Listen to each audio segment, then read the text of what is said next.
I lost a little over 60 pounds in under 2 years, wrote a book, and accomplished a state of overall general happiness in life. And that was by doing one thing, and that is putting the hardest tasks at the beginning of the day. I'm very big on making lists. I make lists at work. I make lists on my phone for things to do at home. And there's a great sense of accomplishment in checking things off of a list. It shows you that you're capable of getting things done, and it's a way of holding you accountable. And when you have accountability, you tend to do things better, more frequently, and with a more positive attitude. You're getting that reward of crossing something off of a list. To lose that much weight and that much time, I had to become very dedicated not only to exercise and going to the gym, but also focusing on that sort of content about weight loss, about weightlifting, and making that my primary interest. So watching YouTube videos about how to squat or what things to eat. And I'm still not at a point, this is about 10 years later, still not at a point where I'm really counting macros, because I have a fine line of what I want to do to enjoy it and what I want to do to make it something that I will continue to do. And so we're 10 years later, and I've kept that weight off, and it's changed a little bit in terms of what my goals have been in that weight loss journey. But I start my days with exercise, and even that has changed quite a bit, from heavy lifting every day to heavy lifting maybe 2 or 3 times a week. But putting in that work allows you to take a step back. Making lists, following a workout plan, can help you achieve that goal. If it's not necessarily working out where there's a wealth of information already, but rather there's something that you want to do to accomplish your own sort of personal goal, you have to make that list for yourself. That list is already in your mind. I think most things that are hard for us to do, we already know what we have to do, but we choose not to do them, or we overthink and overanalyze. I'm very guilty of doing that myself in many ways. So we have to think about what steps it's going to take in order to achieve whatever goal it is you want to achieve. Find a different job, make more money, lose weight, write a book, learn how to play piano. You know inherently what you need to do to accomplish these goals. It's then piecing it into bite-sized amounts. You can't, how do you eat an elephant, right? You take a lot of smaller bites. So you have to piece things out.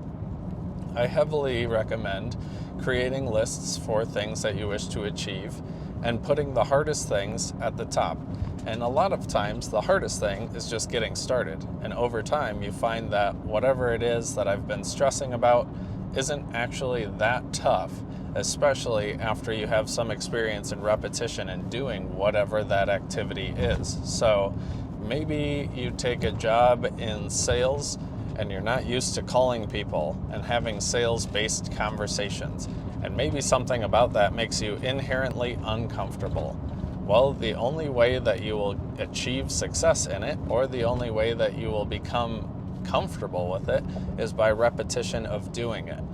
Repetition of doing it paired with confidence, and oftentimes confidence gained by repetition of doing it, makes you comfortable.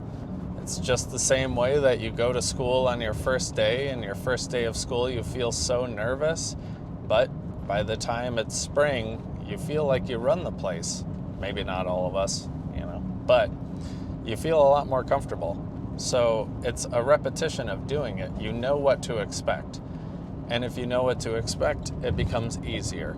So writing things down allows you to know what to expect. It won't inherently make you confident in something, but it is the first step in order to trace your own success and hold yourself accountable.